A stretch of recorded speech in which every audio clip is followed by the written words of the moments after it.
And I hope everyone is aware that we are no longer in a war on terrorism, but in a war of independence. Various organizations will also take the floor and show you how they help Burkina and the whole Africa, because we don't want what has happened to Kwame Nkrumah, Sankara. Italy, France, Jamaica, Ghana, South Africa, England.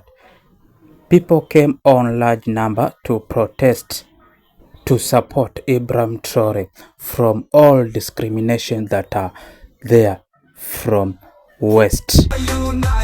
It really means today we are standing for Africa. Yes.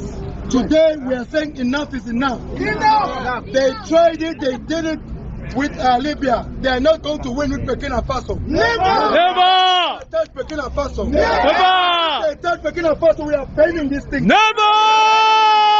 Going to burn every embassy down. French embassy, any NATO country. Yeah. France is number one. Second, US. They cannot come into our country, our continent, our land, and do as they did with Libya. We are not going to tolerate that.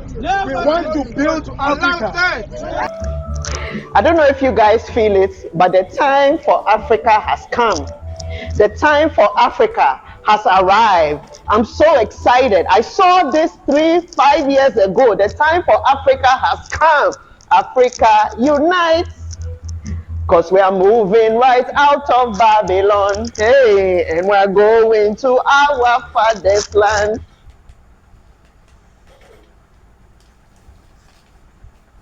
Today, Africans marched in unity. Africans marched not based on tribalism. Africans marched not based on partisan politics. Africans marched to save a life, to save a leader, Ibrahim Traoré. Hands off Ibrahim Traoré. We are the children of Rasta man. Africa unites. Because we are moving right out. But Mali knew what he was talking about. We didn't understand. Kwame Nkrumah knew what he was talking about. We didn't understand. Thomas Sankara knew what he was talking about. We didn't understand. Now our eyes have opened. The conscience of a black man is awakened. And we are marching in solidarity today with Burkina Faso, Burkina Bay. Who knew a small country like Burkina Faso? But because of our captain, our general, Ibrahim Traoré, the whole world will hear about it. I told you guys that we've come into a time of transparency and accountability, and this is what you are seeing. This is the Afritude movement, where we are raising a generation of people to have an African attitude. No more are we going to be ashamed of this skin. No more are we going to be ashamed of our blackness. No more. We are going to walk in it.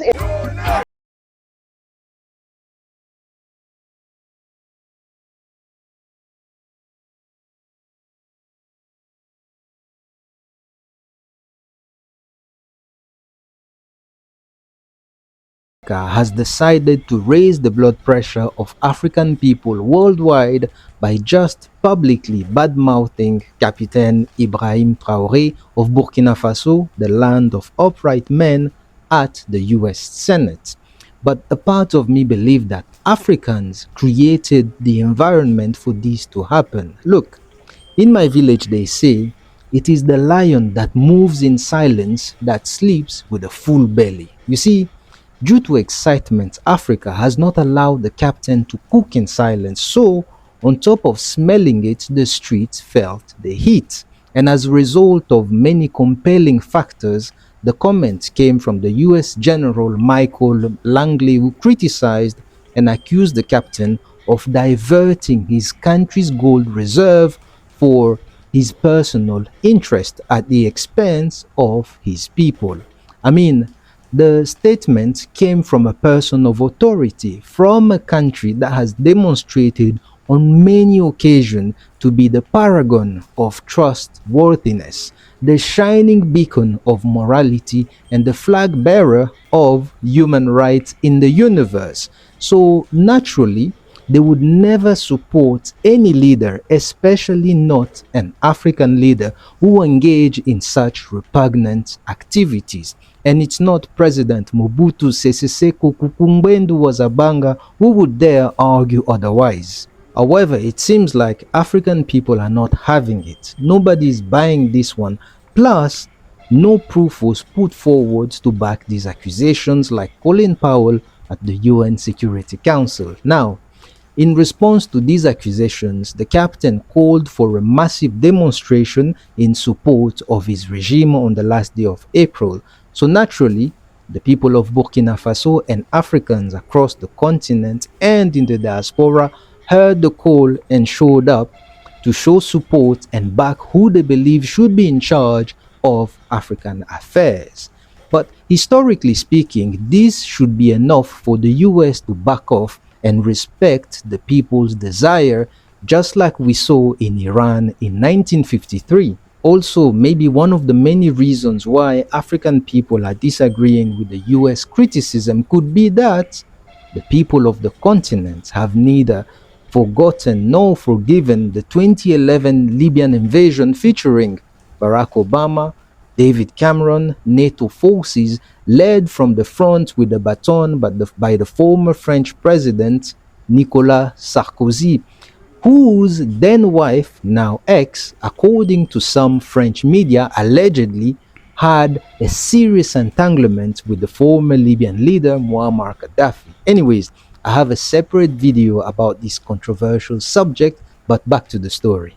Look, Captain Traoré seems to be doing what's right for his people, and in the process, he's putting many African career politicians and leaders to shame, because he's showing African people that if some countries today are still crawling instead of running, it's because the leadership likes it that way, or they are just way too scared.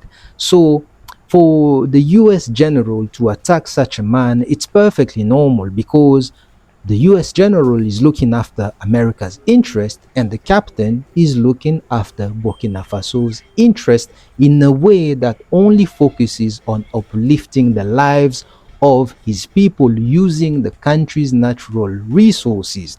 And that, you see, is a dangerous thing to do in a world where Africa's natural resources have always been considered to be the property of non-Africans, and African history bears witness. So how dare the captain thinks he can use them to build up his country without involving Western multinational companies that have been plundering it for years? But worse, he pulled his country out of the many bizarre colonial deals and booted the French army from Burkina Faso. I mean, who's gonna take all the credit if the captain succeeds? Burkina Faso? Hell no. That's absolutely ludicrous. You see, no wonder assassination attempts against the captain are plenty. His enemies many, but they are outmatched by the support and love he receives from Africans around the world who are tired of foreign interference in African affairs, always successfully trying to remove the meat out of Africa's mouth whenever a decent leader comes about. Anyways, you see, the highly ranked general is the commander of AFRICOM, the United States Africa Command. Look, AFRICOM is a unified military command of the US Department of Defense, responsible for overseeing military operation and strategic interest across the whole of the African continent, excluding Egypt. But interestingly, the headquarters is in Stuttgart, Germany, rather than on the African continent itself.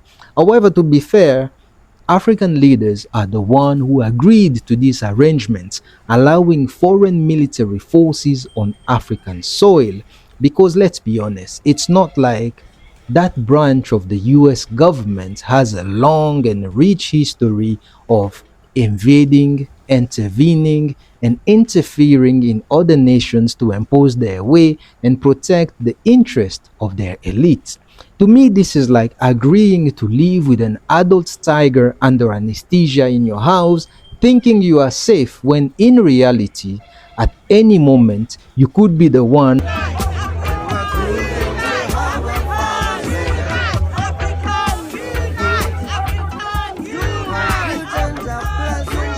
The same thing.